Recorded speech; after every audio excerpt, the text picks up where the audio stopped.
بسم الله الرحمن الرحيم.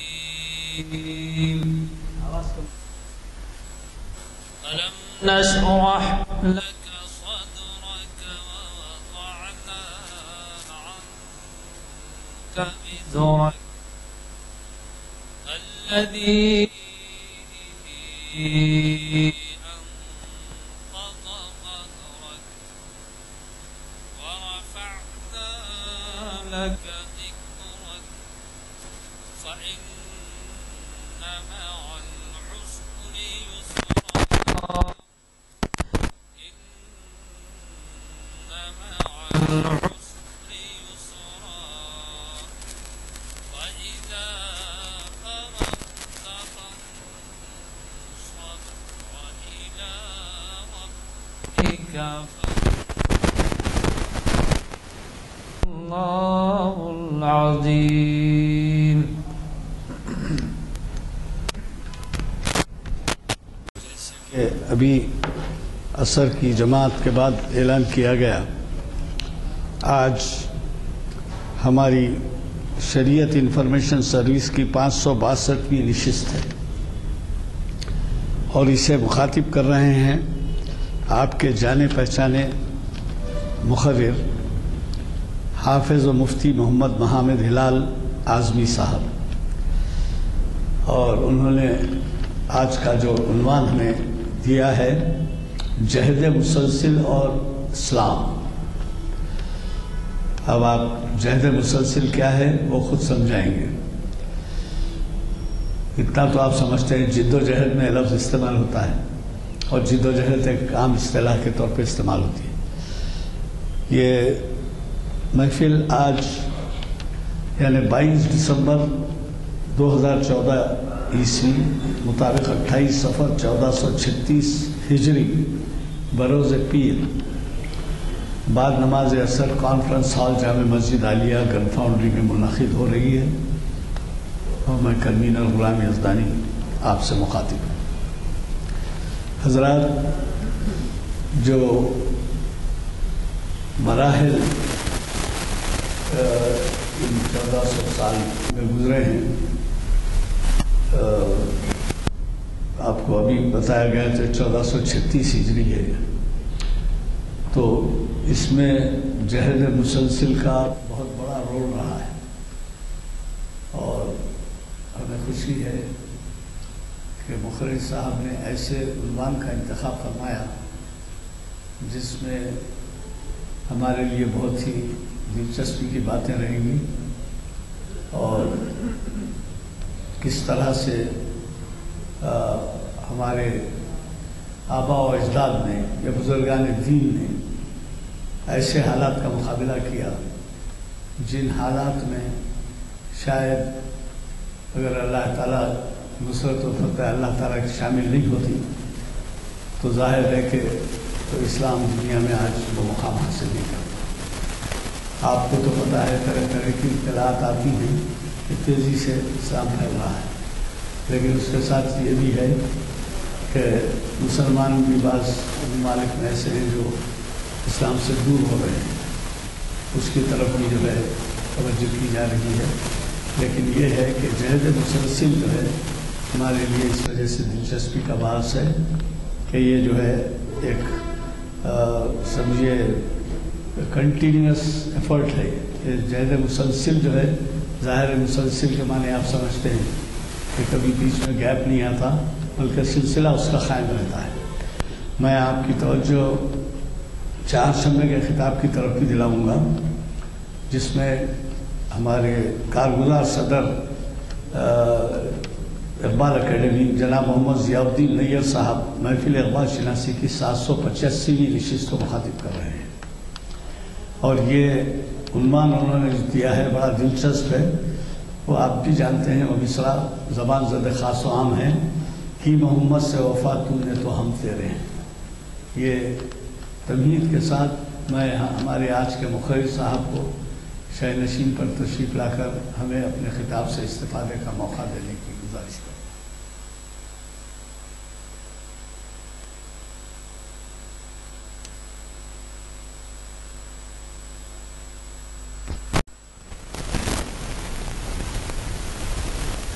السلام علیکم ورحمۃ اللہ وبرکاتہ۔ الحمد للہ نحمده ونستعینه ونستغفره ونؤمن به ونتوکل علیہ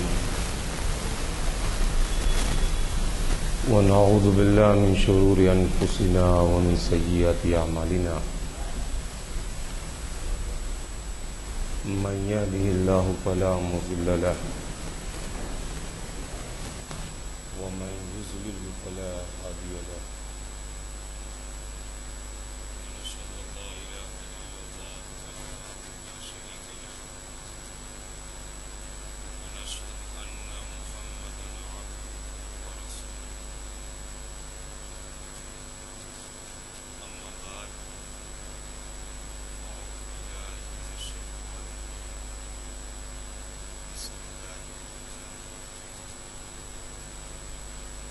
وأن ليس للإنسان إلا ما سعى، صدق الله معزز سامعین کرام، تمام تعریفیں اس اللہ کی جو ہمارے دل میں ہے، جس نے لفظ کن سے اس کون و فساد کو وجود بنایا۔ درود و سلام ہو امام الانبیاء، خاتم الانبیاء، افضل الانبیاء، سرکار دو عالم صلی اللہ علیہ وسلم پر کہ جن کو اللہ تعالیٰ نے بشیر و نذیر رحمت للعالمین بنا کر مبعوث فرمایا۔ آج کا عنوان ہے جہد مسلسل یا جہد مسلسل اور اسلام۔ علامہ اقبال سے اپنی بات کا آغاز کرتا ہوں، ان کے شعر سے: یقی محکم عمل فہم محبت فاتح عالم، جہاد زندگانی میں یہی مردوں کی شمشیریں،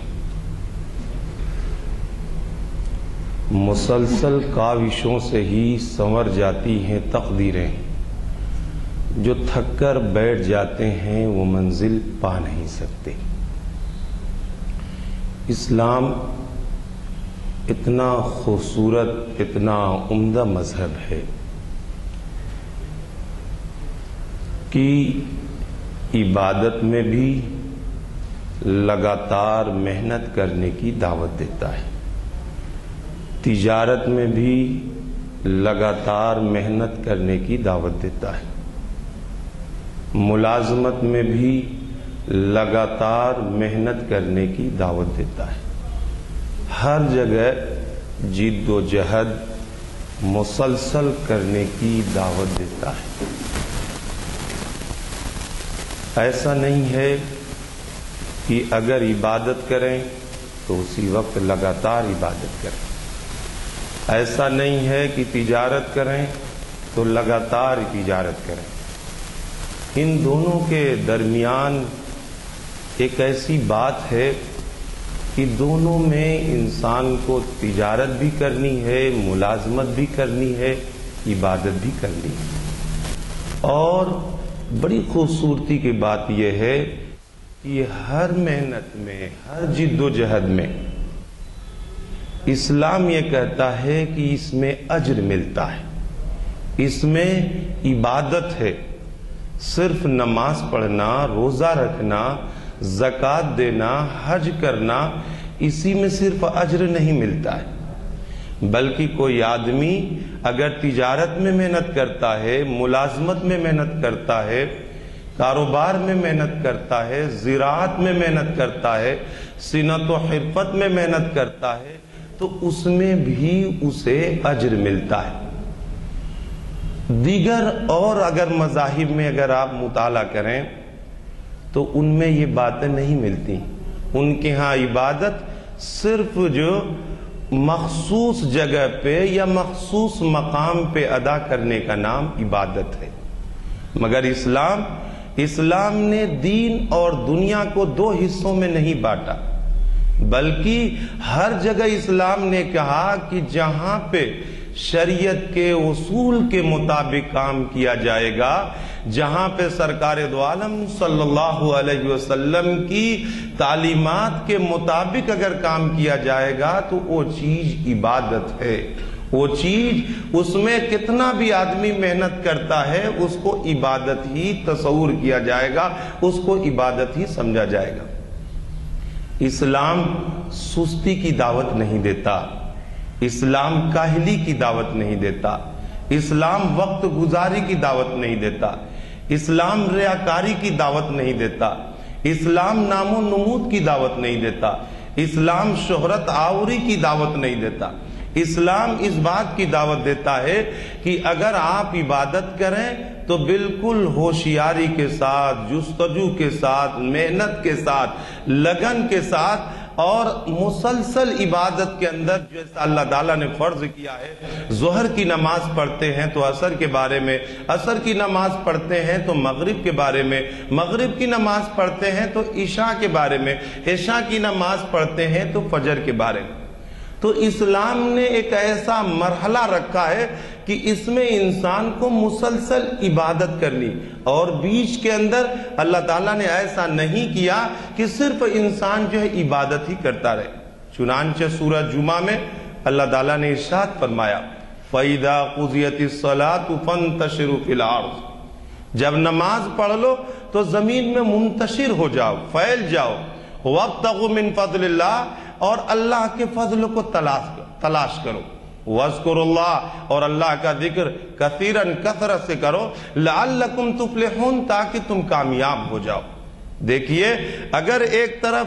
اللہ تعالیٰ نے یہ فرمایا کہ نماز پڑھ کے فارغ ہو جاؤ، تو دوسری طرف اللہ تعالیٰ یہ فرما رہے ہیں کہ تمہیں اپنی زندگی کے گزارنے کے لیے تمہیں ذریعہ معاش بھی اپنانا پڑے گا، تمہیں تجارت بھی کرنی پڑے گی، تمہیں ملازمت بھی کرنی پڑے گی۔ آج میرا حقیقت میں جو عنوان ہے جہد مسلسل یا جہد مسلسل، حقیقت میں یہ ہے کہ آج ہم لوگوں کو کتنا ہم لوگ جد و جہد کرتے ہیں تجارت کے اندر، ملازمت کے اندر، یا اس کی عظمت کیا ہے، اس کی اہمیت کیا ہے، کسب و عمل کی کیا اہمیت ہے۔ اللہ تعالیٰ نے قرآن کے اندر یہ بات فرمائی وَلَيْسَ لِلْإِنسَانِ إِلَّا مَا سَعَى، انسان کے لیے وہی ہے جو انسان کوشش کرتا ہے۔ بار بار ہم جو یہ عربی کا لفظ جو استعمال کرتے ہیں من جد وجدہ، جو آدمی کوشش کرتا ہے وہی پاتا ہے۔ اب کوئی آدمی سستی میں، کاہلی میں یا اس طریقے سے ٹائم پاس میں وقت جو ہے گزارتا رہے تو اسے کچھ ملنے والا نہیں۔ اللہ کے رسول صلی اللہ علیہ وسلم نے بہت ہی پسند فرمایا جو لوگ محنت کرتے۔ حضرت جابر رضی اللہ تعالیٰ عنہ ایک مرتبہ اللہ کے رسول صلی اللہ علیہ وسلم کے پاس آئے، رسول اللہ صلی اللہ علیہ وسلم سے مصافحہ کیا۔ جب مصافحہ کیا تو رسول اللہ صلی اللہ علیہ وسلم کو احساس ہوا کہ ان کے ہاتھوں میں کھردرا پن ہے، ان کے ہاتھوں میں کچھ سختی محسوس ہوئی، نشان محسوس ہوئی۔ اللہ کے رسول صلی اللہ علیہ وسلم نے پوچھا کہ اے جابر رضی اللہ تعالیٰ عنہ، یہ آپ کے ہاتھ میں یہ نشانات کیسے ہیں؟ حضرت جابر رضی اللہ تعالیٰ عنہ نے فرمایا کہ اللہ کے رسول صلی اللہ علیہ وسلم، میں اپنے بال بچوں کی کفایت کے لیے میں نال بندی کا کام کرتا ہوں۔ نال بندی کے کام کرنے کی وجہ سے مشقت ہوتی ہے، محنت ہوتی ہے، جس کی وجہ سے ہاتھ پر گٹے پڑ جاتے ہیں، جس کی وجہ سے ہاتھ پر کہ رسول صلی اللہ علیہ وسلم نے حضرت جابر رضی اللہ تعالیٰ عنہ سے فرمایا کہ آپ ہاتھ آگے بڑھائیے۔ حضرت جابر رضی اللہ تعالیٰ عنہ نے ہاتھ آگے بڑھایا تو اللہ کے رسول صلی اللہ علیہ وسلم نے اس ہاتھ کو بوسہ دیا، اس ہاتھ کو بوسہ دیا۔ آپ غور کیجئے کہ اس ہونٹ پہ جس کے اوپر وحی کے کلمات مچلتے ہوں، اس ہونٹ پر جس پر اللہ کے رسول صلی اللہ علیہ وسلم اللہ کے کلمات ادا کرتے ہوں، اللہ کے رسول صلی اللہ علیہ وسلم نے اپنے لبے، اپنے ہونٹوں سے اللہ کے رسول صلی اللہ علیہ وسلم نے حضرت جابر رضی اللہ تعالیٰ عنہ کے ہاتھ کو بوسہ دیا اور یہ فرمایا کہ اللہ تعالیٰ ایسے لوگوں کو پسند کرتا ہے جو لوگ محنت کرتے ہیں۔ یہ معمولی بات نہیں ہے۔ آج ہم اپنے آپ کو سوچیں، غور کریں، خاص طور سے ہمارا نوجوان طبقہ، خاص طور سے وہ لوگ جو وقت گزاری میں یا جو کاہلی کے اندر، سستی کے اندر پڑے ہوئے ہیں، محنت اور مشقت نہیں کر رہے ہیں، ان کو اس بات کا پیغام ملتا ہے کہ اللہ تعالیٰ ایسے لوگوں کو، ایسے نوجوانوں کو اور ایسے لوگوں کو اللہ تعالیٰ پسند کرتا ہے جو لوگ محنت کرتے ہیں، اور محنت کرنے والے ہاتھ کو سرکار دو عالم صلی اللہ علیہ وسلم نے بوسہ کیا۔ معمولی بات نہیں۔ اسی طریقے سے معاذ ابن جبل رضی اللہ تعالیٰ عنہ ایک مرتبہ اللہ کے رسول صلی اللہ علیہ وسلم کے پاس آئے۔ اللہ کے رسول صلی اللہ علیہ وسلم نے معاذ ابن جبل رضی اللہ تعالیٰ عنہ کے ہاتھ کو دیکھا، کہا پہلے جب میں نے ہاتھ ملایا تھا، جب تمہیں مدینہ میں غزوہ تبوک سے پہلے چھوڑ کر جب میں گیا تھا تو تمہارا ہاتھ ایسا نہیں تھا، آج تمہارا ہاتھ کیوں ایسا ہے؟ معاذ ابن جبل رضی اللہ تعالیٰ عنہ فرماتے ہیں کہ اللہ کے رسول صلی اللہ علیہ وسلم، میں اس عرصے میں لکڑیاں کاٹا کرتا تھا، میں اس عرصے میں لکڑیاں کاٹا کرتا تھا، اور لکڑیوں کے کاٹنے کی وجہ سے میرے ہاتھ کے اوپر نشان پڑ گئے۔ اللہ کے رسول صلی اللہ علیہ وسلم نے معاذ ابن جبل رضی اللہ تعالیٰ عنہ کی تعریف فرمائی، اور یہ فرمایا کہ معاذ ابن جبل رضی اللہ تعالیٰ عنہ، اللہ تعالیٰ ایسے لوگوں کو پسند کرتا ہے جو اپنے بال بچوں کے لیے محنت کرتے ہیں۔ اسی طریقے کا ایک واقعہ ہے کہ حضرت علی رضی اللہ تعالیٰ عنہ ایک یہودی عورت کے پاس اس کے کنویں کا ڈول، ہر ڈول کے بدلے ایک کھجور کو اس کی اجرت میں ملا کرتی تھی۔ اللہ کے رسول صلی اللہ علیہ وسلم نے جب یہ معلوم ہوا یہ معاملہ، اللہ کے رسول صلی اللہ علیہ وسلم نے حضرت علی رضی اللہ تعالیٰ عنہ کو بلایا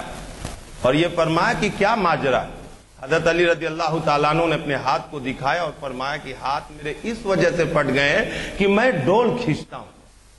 یاد رکھیے، اللہ کے رسول صلی اللہ علیہ وسلم نے حضرت علی رضی اللہ تعالیٰ عنہ کی تعریف فرمائی کہ آپ نے محنت کیا، آپ نے مشقت کیا، آپ نے لگاتار محنت کی، اس کی وجہ سے آپ کے ہاتھ پھٹ گئے۔ لاؤ جو کھجور جو اجرت ملی ہے اس میں سے میں کیا ہے تناول فرماؤں۔ دیکھ لیجئے اللہ کے رسول صلی اللہ علیہ وسلم نے کس طرح حضرت علی رضی اللہ تعالیٰ عنہ کو تسلی دی، کس طرح حضرت علی رضی اللہ تعالیٰ عنہ کی تعریف فرمائی، کس طرح حضرت علی رضی اللہ تعالیٰ عنہ کے سامنے یہ معاملہ رکھا۔ یہ تین واقعات میں نے سنائے، ان تینوں واقعات میں غور کیجئے۔ سرکار دو عالم صلی اللہ علیہ وسلم کو محنت کرنے والے لوگ پسند ہیں۔ جو لوگ محنت کرتے ہیں ان کو سرکار دو عالم صلی اللہ علیہ وسلم پسند فرماتے ہیں، اور جو لوگ محنت نہیں کرتے،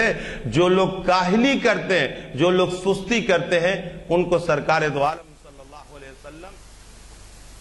جو ہے نہیں پہچانتے ہیں، ان کی تعریف نہیں فرماتے۔ کسی نے بڑی پیاری بات فرمائی، جستجو شرط ہے انسان کی بلندی کے لیے، جستجو شرط ہے انسان کی بلندی کے لیے، جہاں آج نہیں پہنچا ہے کل پہنچے گا۔ جب انسان کسی چیز میں جستجو کرتا ہے، جب انسان کسی چیز میں لگاتار کوشش کرتا ہے تو اللہ تعالیٰ اس کو عزت عطا فرماتے ہیں، اللہ تعالیٰ اس کو کیا ہے سرخروئی عطا فرماتے ہیں، اللہ تعالیٰ اس کو بلندیوں سے نواز دیتے ہیں، اللہ تعالیٰ اس کو عظمتوں سے نواز دیتے ہیں۔ اسلام نے کتنی بہترین بات فرمائی کہ ہمیں کیا ہے مسلسل جو ہے کوشش کرنی چاہیے، ہمیشہ کیا ہے جستجو میں رہنا چاہیے، ہمیشہ کیا ہے اسلام اس بات کی طرف لوگوں کو بلاتا ہے کہ اے لوگوں، جب اللہ تعالیٰ نے تمہیں زندگی عطا فرمائی، یہ ہاتھ ایک امانت ہے اللہ تعالیٰ نے جو دیا ہے، یہ پیر ایک امانت ہے اللہ تعالیٰ نے تمہیں دیا ہے، یہ آنکھ ایک امانت ہے اللہ تعالیٰ نے تمہیں دیا ہے، یہ کان ایک امانت ہے اللہ تعالیٰ نے تمہیں دیا ہے، یہ دنیا کے اندر جو کچھ بھی زندگی ہے اللہ تعالیٰ نے یہ امانت کے طور پہ دیا ہے۔ اور اللہ تعالیٰ اس کے بارے میں یہ فرماتے ہیں کہ جب کوئی انسان اس امانت کو اپنے لیے بھی استعمال کرتا ہے تو اللہ تعالیٰ اس کو بہت ہی پسند فرماتے ہیں۔ چنانچہ حدیث کے اندر ہے کہ اگر کوئی آدمی کھیتی کرتا ہے، اگر کوئی آدمی زراعت کرتا ہے تو زراعت کرنے کی وجہ سے اس کے بال بچوں ساتھ ساتھ سرکار دو عالم صلی اللہ علیہ وسلم فرماتے ہیں کہ جتنے لوگ اس کھیتی سے فائدہ اٹھاتے ہیں سب کا صدقہ اس کے ذمے جو ہے چلا جاتا ہے، اللہ تعالیٰ اس کے حصے میں رکھ دیتے ہیں۔ اگر چرند اس سے فائدہ اٹھاتا ہے، پرند اس سے فائدہ اٹھاتا ہے، حیوانات اس سے فائدہ اٹھاتے ہیں، جاندار اس سے فائدہ اٹھاتے ہیں، چاہے اس نے ان کے فائدہ اٹھانے کی نیت کی ہو، چاہے ان کے فائدہ اٹھانے کی نیت نہ کی ہو، جتنے بھی لوگ اس سے فائدہ اٹھاتے ہیں، اس زراعت سے، اس کاشتکاری سے، چاہے آنکھیں ٹھنڈی ہوتی ہوں، چاہے اس سے لطف اندوز ہوتے ہوں، چاہے اس کے بھوس کھاتے ہوں، چاہے اس کی چھوٹی چھوٹی چیزیں کھاتے ہوں، جو لوگ بھی فائدہ اٹھاتے ہیں اس فائدے کا ثواب اللہ تعالیٰ اس کھیتی کرنے والے کے قبضے قدرت میں عطا فرما دیتے ہیں، اس کی جھولی میں اللہ تعالیٰ ڈال دیتے ہیں۔ چنانچہ حدیث کے اندر الفاظ ہے خیر الناس من ينفع الناس، لوگوں میں سب سے بہتر آدمی وہ ہوتا ہے جو لوگوں کو نفع پہنچاتا ہے، اور یہ کھیتی یہ ایسا کام ہے جو مسلسل کاوشوں سے ہوتا ہے۔ کھیتی میں انسان کو مسلسل جو ہے محنت کرنی پڑتی ہے، ایسا نہیں کہ جو ہے تھوڑا سا محنت کر کے ہٹ جائے، ایسا نہیں، لگاتار اسے کیا ہے محنت کرنی پڑتی ہے۔ ایک زراعت کرنے والا، ایک کاشتکار اپنی کھیتی کی نگہبانی کرتا ہے، اپنے باغ کی باغبانی کرتا ہے، اپنے باغ کی رکھوالی کرتا ہے، یہ معمولی بات نہیں ہے۔ اسی طریقے سے اللہ کے رسول صلی اللہ علیہ وسلم نے فرمایا کہ جو آدمی محنت سے کما کر اپنی زندگی کو پورا کرتا ہے، اور سب سے بہترین کمائی وہ ہے کہ جو انسان اپنے ہنر سے کمائے، اور ایک طرف اللہ کے رسول صلی اللہ علیہ وسلم نے فرمایا کہ حضرت داؤد علیہ السلام اپنے کسب کی، اپنے ہنر کی کمائی کھایا کرتے تھے، وہ زرہ بنایا کرتے تھے۔ وَأَلَنَّا لَهُ الْحَدِيدِ، اللہ تعالیٰ نے ان کے ہاتھ میں لوہے کو جو ہے موم کر دیا تھا، وہ زرہ بنا بنا کر اپنا جو ہے گزارا کیا کرتے تھے، محنت کیا کرتے تھے۔ زرہ اس کو کہتے ہیں کہ جو استعمال کیا جاتا ہے لڑائی کے میدان میں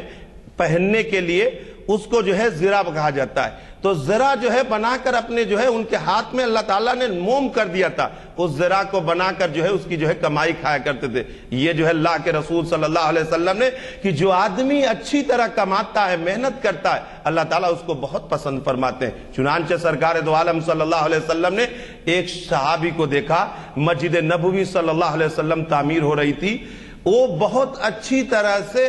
مٹی کو گوندھ رہے تھے، بہت ہی اچھی طرح سے مٹی کو گوندھ رہے تھے، بڑے سلیقے سے، بڑی صفائی سے، بڑی نظافت سے اس کو گوندھ رہے تھے۔ اللہ کے رسول صلی اللہ علیہ وسلم نے فرمایا کہ جو آدمی کسی کام کو سلیقے سے کرتا ہے، جو آدمی کسی کام کو اچھے انداز سے کرتا ہے، محنت سے کرتا ہے، ایسے لوگوں کو اللہ تعالیٰ جو ہے پسند فرماتے ہیں۔ تو دیکھ لیجئے کہ کام کے اندر سلیقہ ہونا چاہیے، کام کے اندر محنت ہونی چاہیے، کام کے اندر جستجو ہونی چاہیے، کام کے اندر صداقت ہونی چاہیے، کام کے اندر ایمانداری ہونی چاہیے۔ یہی چیز آج ہم لوگوں کے درمیان یہ ہونی چاہیے کہ اگر ہم ملازمت کرتے ہیں تو ایمانداری سے ملازمت کریں، اگر ہم تجارت کرتے ہیں تو محنت سے تجارت کریں، اگر ہم زراعت کرتے ہیں تو محنت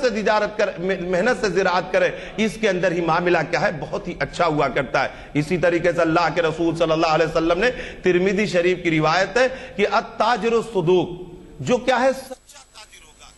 الامین، جو ایماندار تاجر ہوگا، مان نبیین و صدیقین و شہداء و صالحین، اس کا معاملہ نبیوں کے ساتھ ہوگا، اس کا معاملہ صدیقین کے ساتھ ہوگا، اس کا معاملہ صالحین کے ساتھ ہوگا، اس کا معاملہ شہداء کے ساتھ ہوگا۔ دیکھ لیجئے اللہ کے رسول صلی اللہ علیہ وسلم کی آپ سیرت طیبہ کا مطالعہ کریں تو رسول اللہ صلی اللہ علیہ وسلم نے ملازمت بھی کی، رسول اللہ صلی اللہ علیہ وسلم نے تجارت بھی کی، رسول اللہ صلی اللہ علیہ وسلم نے ملازمت بھی کی۔ چنانچہ بخاری کے اندر ہے کہ اللہ کے رسول صلی اللہ علیہ وسلم فرماتے ہیں کہ میں نے چند قیرات کے بدلے مکہ کے کچھ لوگوں کی بکریاں بھی چرائی۔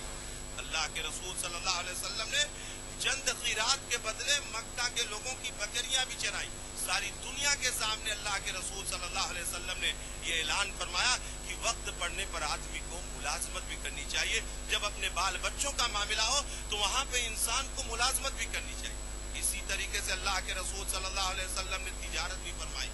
کتنی ایمانداری سے تجارت فرمائی۔ حضرت خدیجہ الکبریٰ رضی اللہ تعالیٰ عنہ جب اللہ کے رسول صلی اللہ علیہ وسلم کے پاس، جب ان کی عمر مبارک 25 سال کی ہے، اللہ اللہ کے رسول صلی اللہ علیہ وسلم ان کی تجارت کو مال کر لے کر جاتے ہیں. حضرت خدیجہ الکبریٰ رضی اللہ تعالیٰ عنہ کے غلام اللہ کے رسول صلی اللہ علیہ وسلم کی محنت کو، ایمانداری کو، ان کی خوشخلوقی کو، ان کے اخلاق کو، ان کے کردار کو جب یہ دیکھتے ہیں تو ایسی صورت کے اندر ایسا محسوس ہوتا ہے کہ رسول اللہ صلی اللہ علیہ وسلم کتنی جد و جہد کے ساتھ، کتنی محنت کے ساتھ، کتنی صفائی کے ساتھ اس کام کو انجام دیتے ہیں. اگر یہی معاملہ ہمارے درمیان ہو جائے تو آج ہم بھی کیا ہے ترقی کر جائے، آج ہمارا بھی معاملہ کیا ہے درست ہو جائے. دیکھ لیجئے اسماعیل میرٹھی نے بہت ہی اچھا شعر کہا ہے جو چھوٹے چھوٹے بچوں کو جو ہے پڑھایا جاتا ہے. کیے جاؤ کوشش میرے دوستو، جو پتھر پہ پانی پڑے متصل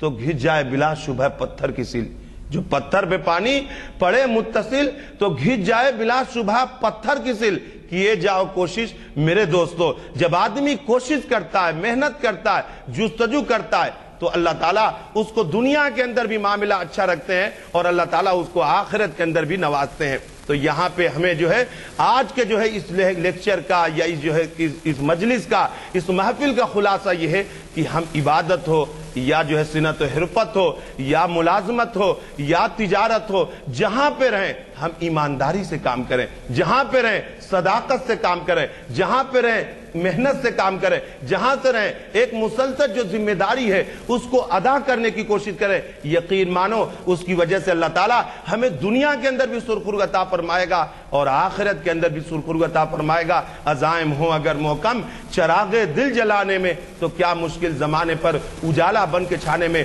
آج ہم جو کام کرتے ہیں، ہمیں پڑھنے کے اندر بھی محنت کرنا ہے، ہمیں کمانے کے اندر بھی محنت کرنا ہے، ہمیں ہر جگہ محنت کرنے کی ضرورت ہے. جب ہم مسلسل جد و جہد کریں گے، ہر کام کے اندر جد و جہد کریں گے تو اللہ تعالیٰ ہمارے ساتھ ہوگا. اللہ تعالیٰ نے کیا فرمایا؟ وَالَّذِينَ جَاهَدُوا فِينَا لَنَهْدِيَنَّهُمْ سُبُلَنَا وَإِنَّ اللَّهَ لَمَعَ الْمُحْسِنِينَ. جو لوگ ہمارے راستے میں جہاد کرتے ہیں، کوشش کرتے ہیں، محنت کرتے ہیں، ہم اس کے لیے کیا ہے راستہ نکال دیتے ہیں. وَإِنَّ اللَّهَ لَمَعَ الْمُحْسِنِينَ. اللہ تعالیٰ جو ہے اچھے کام کرنے والوں کے ساتھ کرتا ہے. آج ہمارا معاملہ کیا ہے کہ ہم جو ہے نکمی زندگی گزارتے ہیں، ہم اوباشوں کی طرح زندگی گزارتے ہیں. آج ہمارا معاملہ یہ ہونا چاہیے کہ ہم ٹرینوں میں ہوں یا پلینے میں ہوں یا موٹر سائیکل پہ ہوں یا تجارت میں ہوں یا ملازمت میں ہوں، گھر میں ہوں، مسجد میں ہوں، کسی بھی جگہ ہوں، ہمارا یہ معاملہ ہو کہ ہمارے اوپر جو ذمہ داری ہو ہم اس کو ایمانداری سے ادا کریں، لگاتار کوشش کرتے رہیں. ہمارے اوپر کاہلی کا الزام نہ آئے، ہمارے اوپر سستی کا الزام نہ آئے، ہمارے اوپر کام چوروں کا الزام نہ آئے. ہمارے اوپر یہ بات رہے کہ مسلمان ایسا ہوتا ہے کہ جو سرکار دو عالم صلی اللہ علیہ وسلم فرماتے ہیں کہ وہ اپنے معاملے میں انصاف کرتا ہے، وہ اپنے کام میں انصاف کرتا ہے، وہ اپنی ایمانداری کو ادا کرتا ہے، وہ اپنی تجارت کو محنت سے کرتا ہے، وہ اپنی ملازمت کو محنت سے کرتا ہے، وہ اپنی ذمہ داری کو خوبصورتی سے ادا کرتا ہے. آج ہم یہ سوچیں کہ ہم اعلیٰ عہدے پہ فائز ہو جائیں، اعلیٰ معیار پہ پہنچ جائے، مگر ہم محنت نہ کریں. یقین مانو اگر کوئی پڑھنے والا بچہ ہے یا پڑھانے والا بچہ ہے، پڑھانے والا آدمی استاد ہے یا کوئی بھی ہو، اسلام نے بہت بڑا پیغام دیا ہے کہ تم اللہ کو حاضر و ناظر رکھتے ہوئے محنت کے ساتھ کام کرو گے تو اللہ تعالیٰ تمہیں دنیا کے اندر بھی کامیابی عطا فرمائے گا اور آخرت کے اندر بھی کامیابی عطا فرمائے گا. اور جو کام محنت اور ایمانداری سے کیا جاتا ہے اللہ تعالیٰ اس کے اوپر ہر لفظ پہ اللہ تعالیٰ اسے اجر عطا فرمائے. رسول اللہ صلی اللہ علیہ وسلم نے ایک حدیث میں ارشاد فرمایا کہ جب آدمی محنت کر کے تھک جاتا ہے، محنت کر کے نڈھال ہو جاتا ہے، محنت کر کے تھک جاتا ہے، جہد مسلسل اور جہد مسلسل کر کے تھک جاتا ہے اور جب تھک کے بیٹھ جاتا ہے تو اللہ تعالیٰ، رسول اللہ صلی اللہ علیہ وسلم فرماتے ہیں کہ اللہ تعالیٰ اس کے لیے بخشش اور مغفرت کا پروانہ عطا فرما دیتے ہیں. یہ معمولی بات نہیں ہے کہ جب آدمی کسی تجارت کر کے، ملازمت کر کے، صنعت و حرفت کر کے، کسی ٹیکنیکل کام کر کے، پڑھا کے یا پڑھ کے جب آدمی تھک ہار کر بیٹھ جاتا ہے تو اللہ کے رسول صلی اللہ علیہ وسلم فرماتے ہیں کہ اللہ تعالیٰ اسے مغفرت کا پروانہ عطا فرما دیتے ہیں. یہ معمولی بات نہیں. آج ہمیں سوچنا چاہیے کہ ہم جو ہے جو بھی کام کریں اس کے اندر جہد مسلسل اور اس کے اندر محنت اور جستجو کے ساتھ کام کریں تاکہ اللہ تعالیٰ ہمیں دنیا کے اندر بھی سرخرو عطا فرمائے اور آخرت کے اندر بھی اللہ تعالیٰ ہمیں سرخرو عطا فرمائے. یہ چند باتیں تھیں. دعا کیجئے اللہ تعالیٰ کہنے سننے سے زیادہ عمل کرنے کی توفیق عطا فرمائے. وآخر دعوانا الحمدللہ رب العالمین.